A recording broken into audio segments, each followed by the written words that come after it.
All right, welcome back to part 5 of our live learning series. We're doing a Flask tutorial, Flask blog tutorial. Um, so, the what we've done so far is we've created the app, um, we've created the login, the register, the logout, and like making sure that the user is logged in kind of stuff. We've created the database for the posts because we're going to be posting blog posts and the user.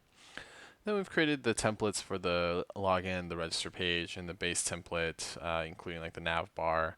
And we've just made the CSS, which is a lot of CSS, way more than I thought. I was going to put these two episodes together, but that one ended up taking me 20 minutes anyway. So um, now we're going to go create the blog blueprint. And so this is similar to the auth blueprint. We're going to create basically what happens in the blog. So we're going to start off with from Flask import a bunch of things, blueprint, flash, G, all the stuff that we kind of imported before as well. Redirect, render template, request, URL for probably, and I think that's it, yeah. From workzug, which I still don't know what workzug is. Import abort. But it comes automatically with Flask, so we're going to use this. And also, last time we did it for security and the works-like security thing, I thought it was interesting because I usually use bcrypt. Bcrypt. Login required. That's the wrap function. Auth import. Oops, not auth db. Import get db. So this is the way that we get the database.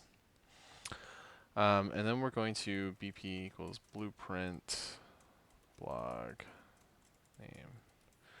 Pretty sure that's the right order. Yeah. So then we're going to go into our app and we're going to add this. Basically, blog, blueprint, registration. Initialization, registration, whatever. Dot register, blueprint.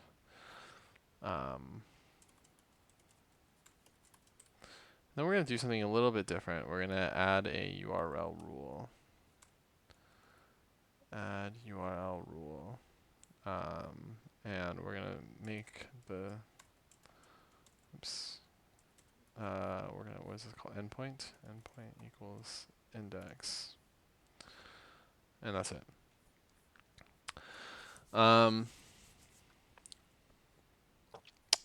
Yeah. So I'm pretty sure, unlike auth, we don't have a prefix. Yeah, that's what I thought. Okay.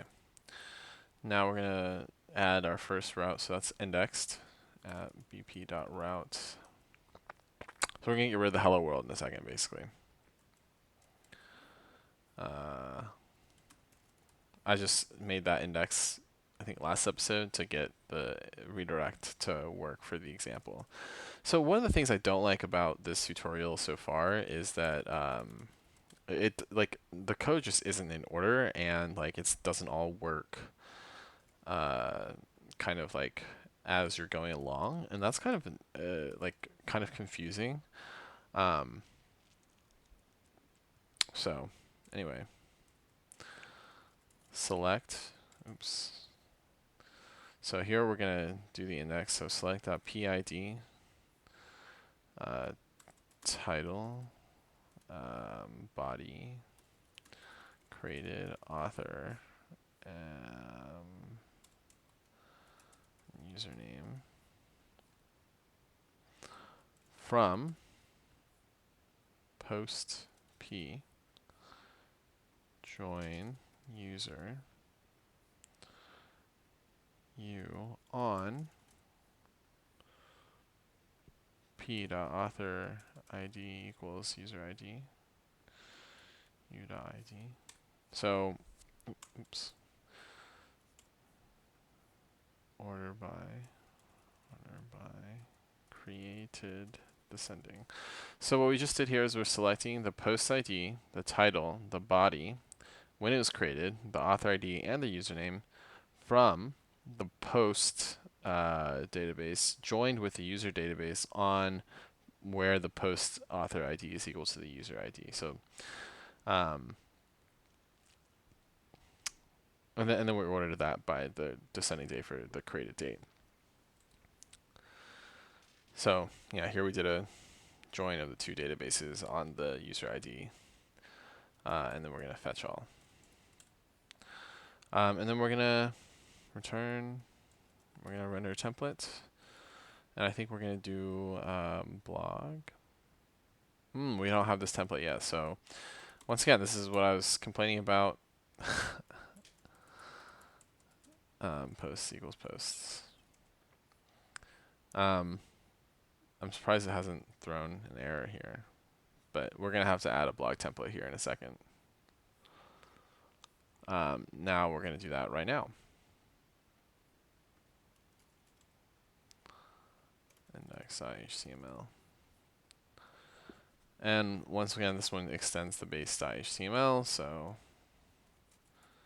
extends base.html.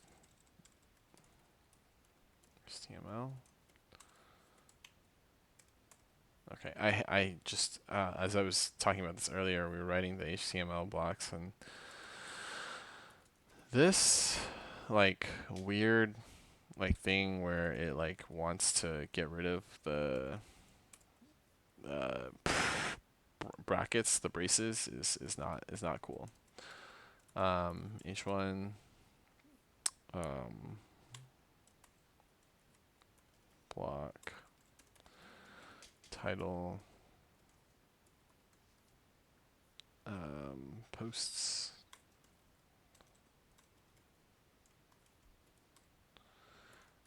and block. So this basically just tells the template that, you know, this part here is going to be posts Flasker.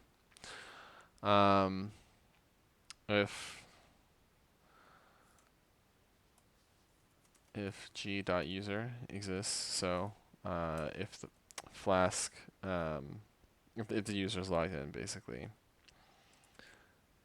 we're going to add a link here.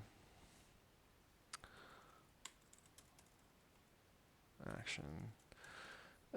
So unintuitive. Very strange. What? Why did it block me out of that? It's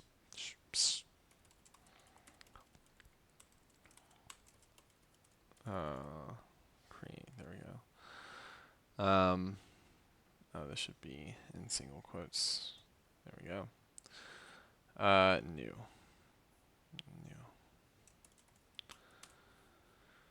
Okay, and then we're gonna end this if statement, and we're gonna end the block. Very strange to be ending if statements like this. I'm just not used to it. Jinja is a strange, I don't know, style, code, whatever. For if you're not used to it, pretty strange. And I'm definitely not used to it, so. So we'll just end this block preemptively. So inside of this block, we're gonna just do a for post in posts. Weird that we can do for loops not in the. I don't even know how this works, to be honest. So article. So this is a type. So remember in CSS, did we do any articles? Oh, we didn't even do article types. We just looked at the class post, and that was like all we did. Okay, pretty interesting. I guess articles are the only ones that are classified as posts here. Header, div, h1. And inside here, we're going to call some more code. So the way that you get code in Jinja is with these like double braces, which is like pretty like unintuitive. We're going to post title and then div class equals, and very strange, about by post username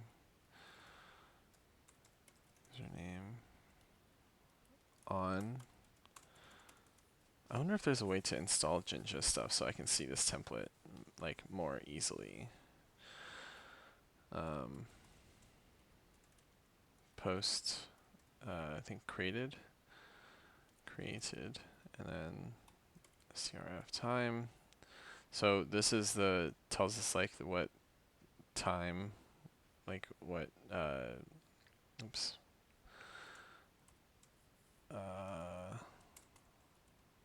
Why? This basically just says year, month, date. And then that's the end of that div. Cool. That's the end of the big div too.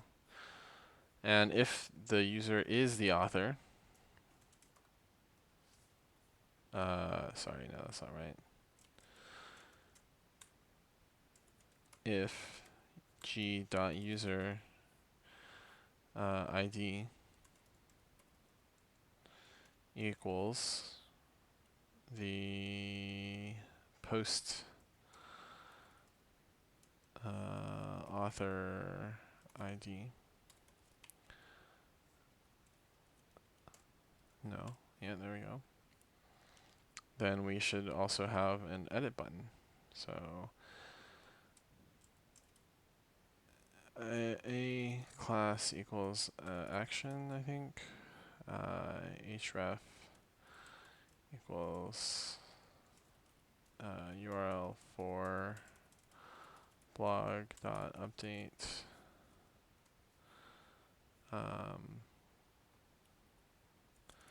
ID equals, oh sorry, this should be inside of this.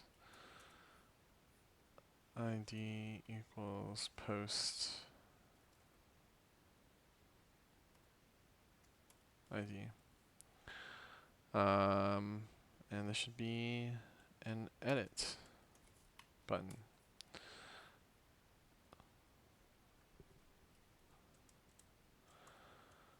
And if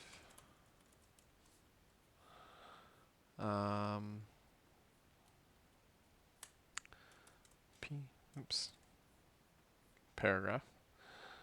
I guess this doesn't need to be like this. Class equals article. Class equals body. Oh, class equals body. Did we do anything with that in the CSS? Dot body? No, we didn't. Okay.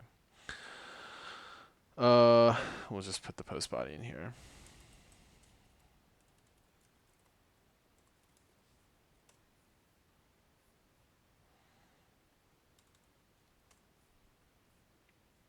And if not, loop.last. Interesting.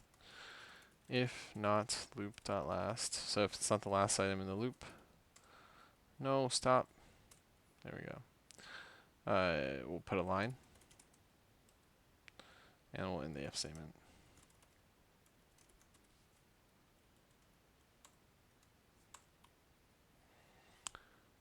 And then we'll end the for statement.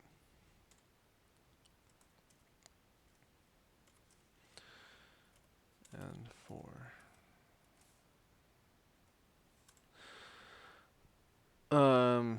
Yeah, so I should probably let's do this so it looks nicer. Yeah. I guess this should be here too, so it looks nicer. Yeah. Should be here, I guess. Yeah. Yeah.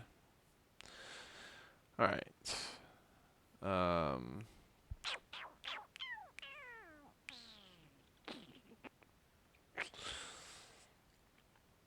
Now we got to create the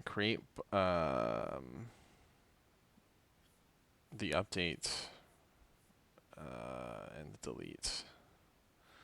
So we already have the get page. There's no function to read this. I think